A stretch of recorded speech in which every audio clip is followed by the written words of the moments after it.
A lot of this isn't going to make sense to you, and I'm sorry about that. I'm just going to start at the beginning, with the house.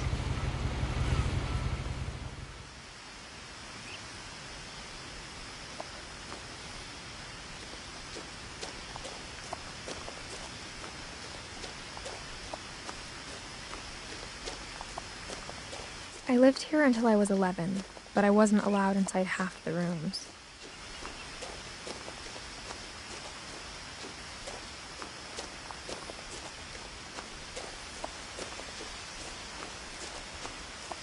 I hadn't been back since my brother Lewis's funeral.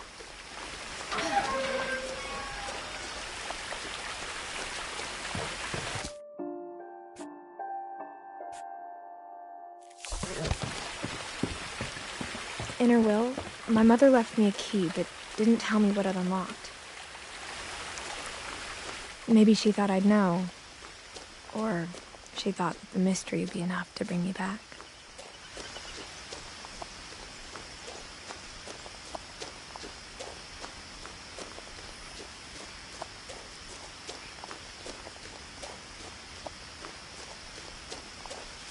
No one had driven this way in a long time, but I saw a few hoof prints.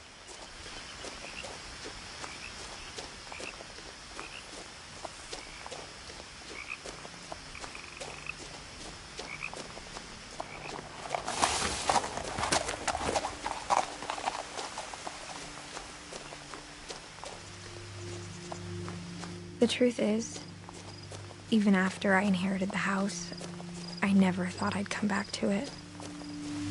But now I had questions about my family that only the house knew the answers to. The house was exactly like I remembered it, the way I'd been dreaming about it.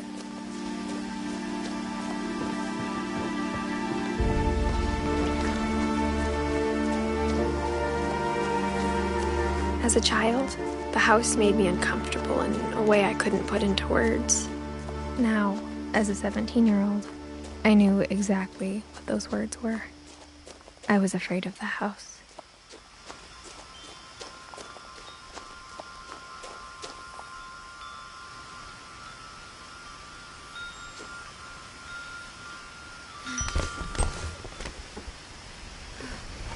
Crawling through the doggy door used to be a lot easier when I was 11.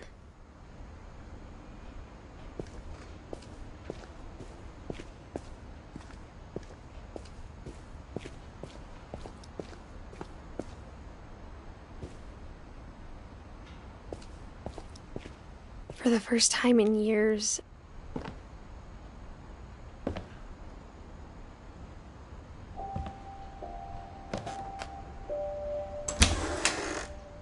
I felt like I was home.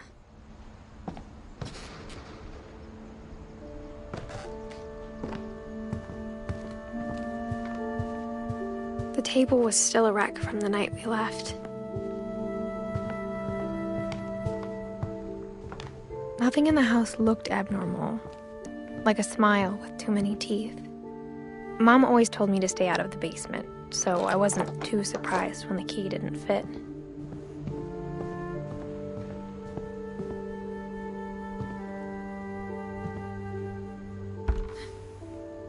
Edie told me once that every Finch who ever lived is buried somewhere in the library.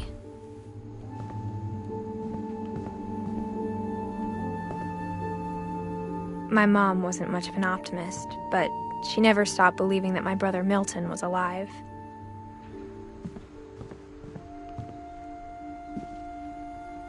After Milton disappeared, Mom sealed up all the bedrooms. Then Edie retaliated and drilled peepholes.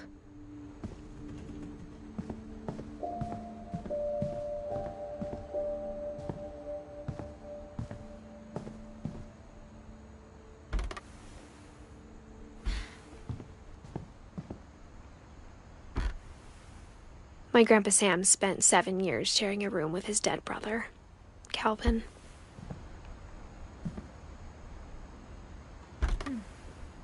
As a kid, I just assumed every house had peepholes and sealed rooms you weren't allowed inside of.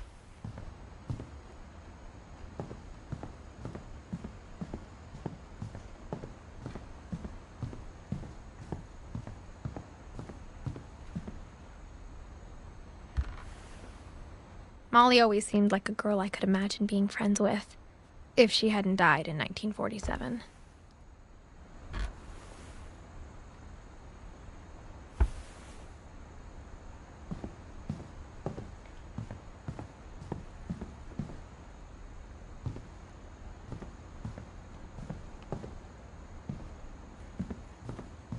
I spent a lot of time playing in Great Uncle Walter's room.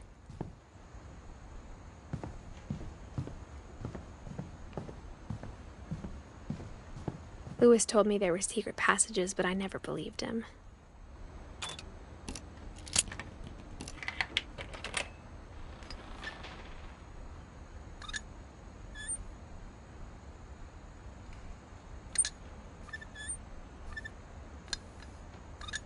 Turns out, my mom was really good at keeping secrets. Now it was time to find out what my mom had been afraid of.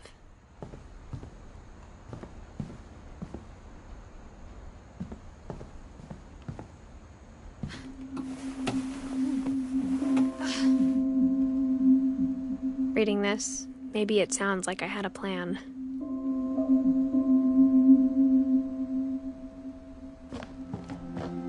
But I had no idea what was behind that door.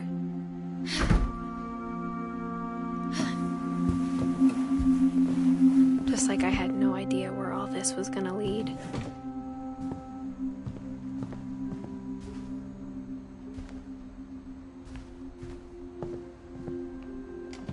I grew up looking at Molly's room through the peephole.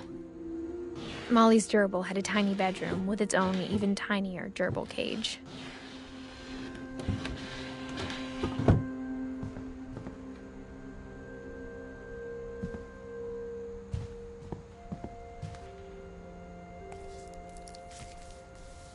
December 13th, 1947. Dear Diary, I'll be gone soon, but I wanted to tell somebody about what's gonna happen. It started when Mom sent me to bed without dinner. I woke up and I was starving, so I looked around for something to eat.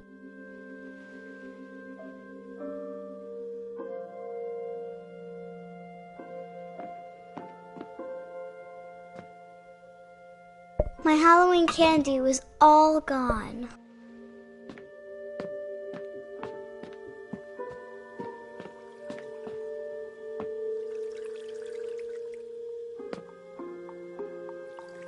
I thought about eating Christopher, but I held back.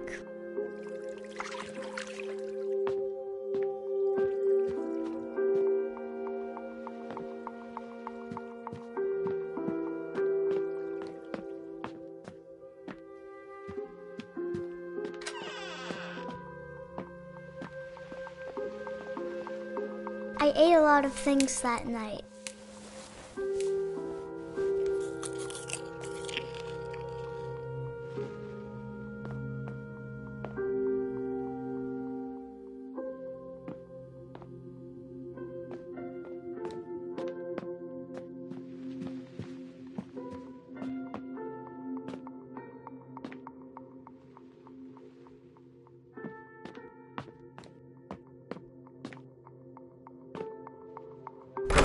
Mom, can I come out now?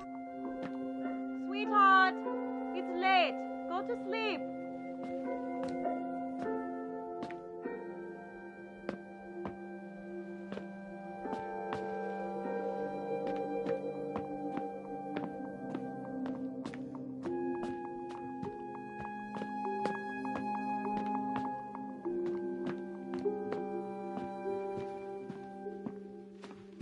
The gerbil food was dry, but I didn't mind it.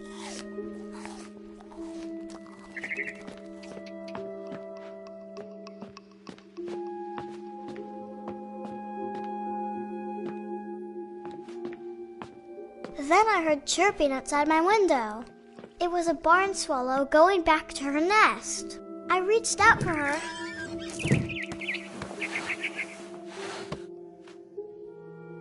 And suddenly, I was a cat.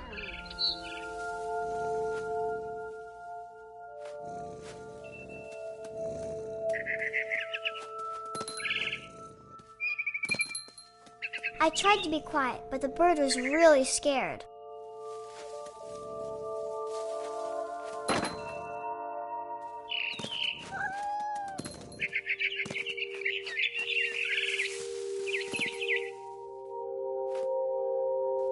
Mom and Dad didn't even look at me.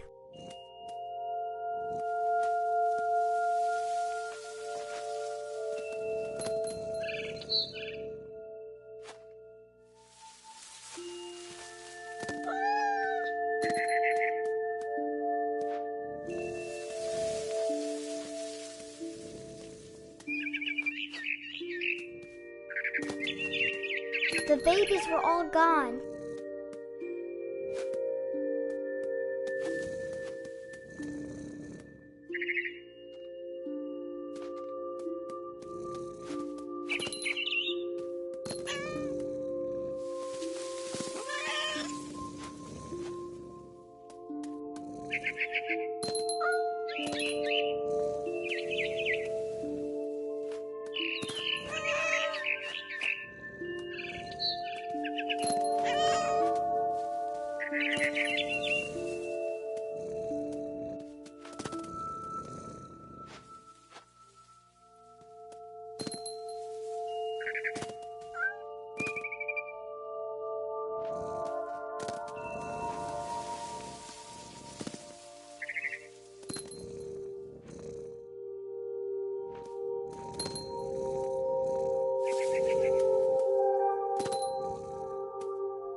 I jumped and I almost got her.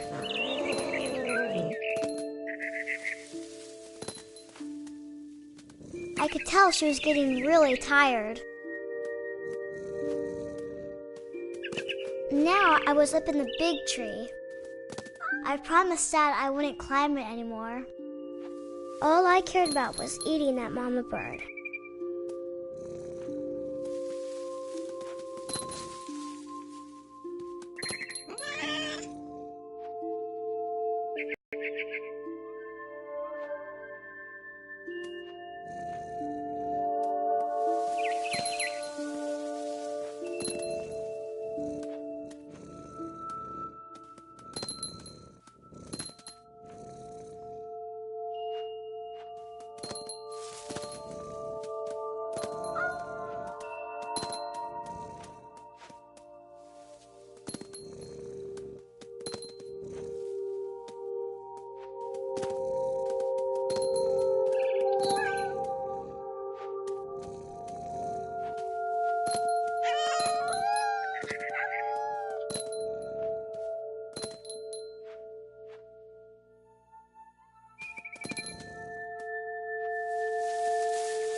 gobbled her up. And suddenly, I was an owl. First, all I heard was the wind. Then I heard little teeth nibbling in the grass.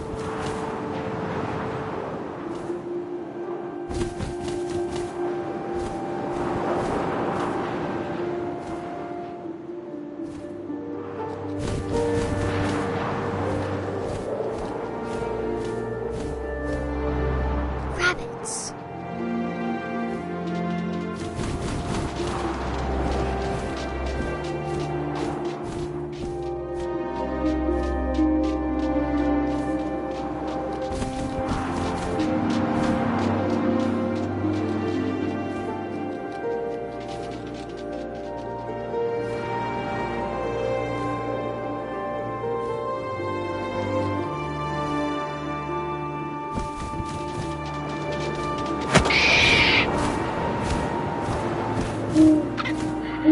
His face looking up and seeing mine through my talons.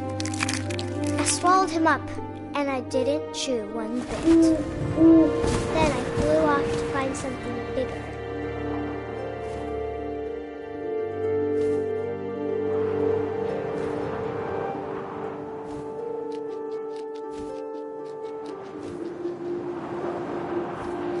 A mama rabbit.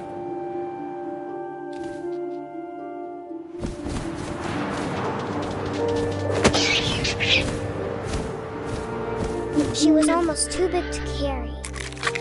I started choking, but I couldn't stop eating. And suddenly, I was a shark.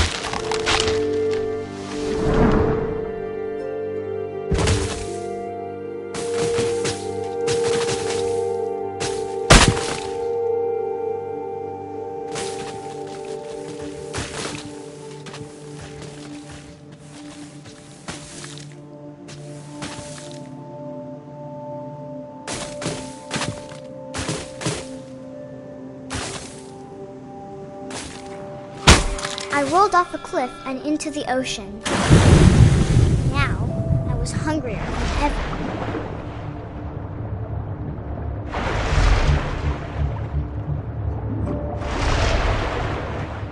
I wanted fat, juicy seals.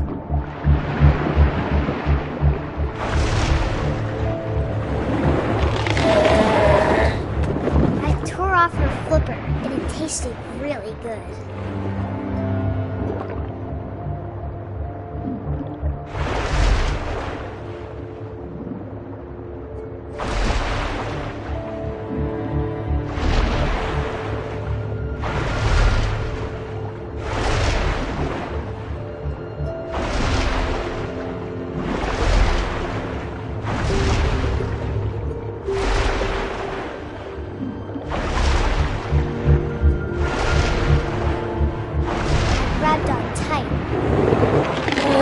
So hungry, I jumped out of the water.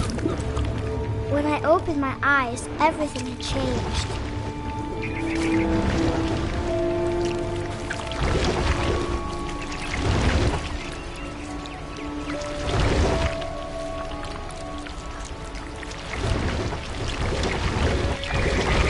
Now I was a monster, and I smelled people everywhere.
After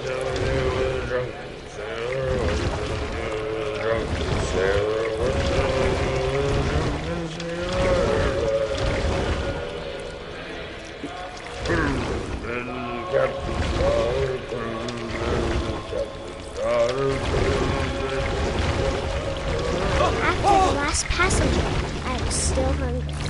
And across the water, I smelled something new. Something I had to have, so I swam towards it.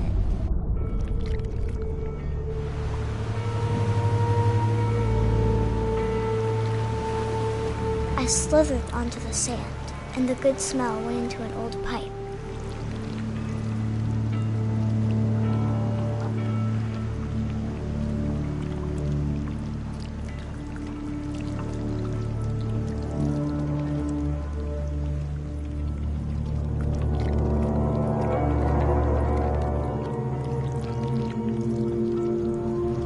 I got closer and closer.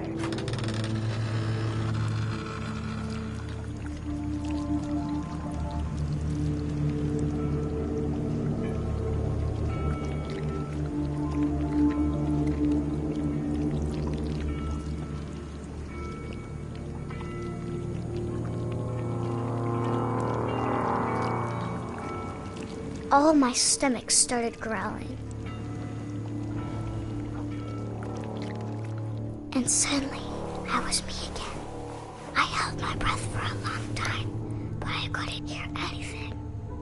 I think it's waiting for me to fall asleep. But it's not going to wait much longer. It needs to feed, and we both know I will be delicious.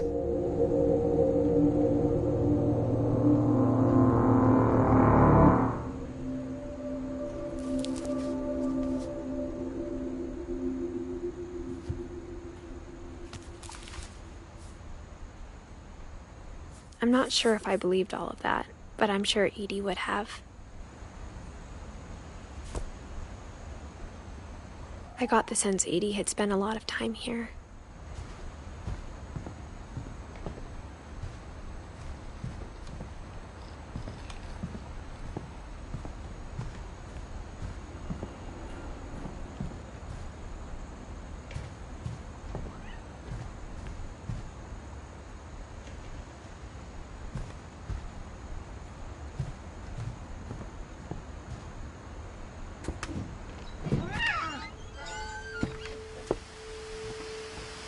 This will be obvious later, but my mom never told me any of these stories.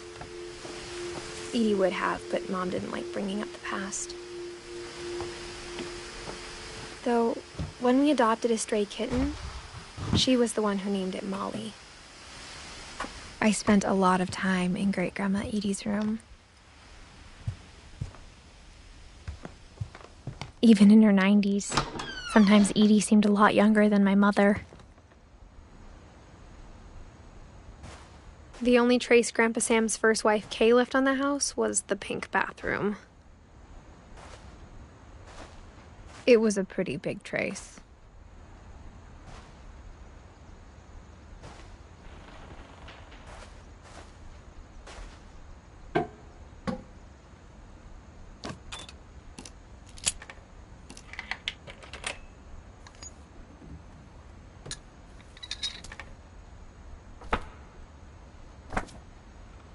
There's a secret in this bathroom. It's in the last place you would look. It isn't in the cupboard. It's hidden in this book.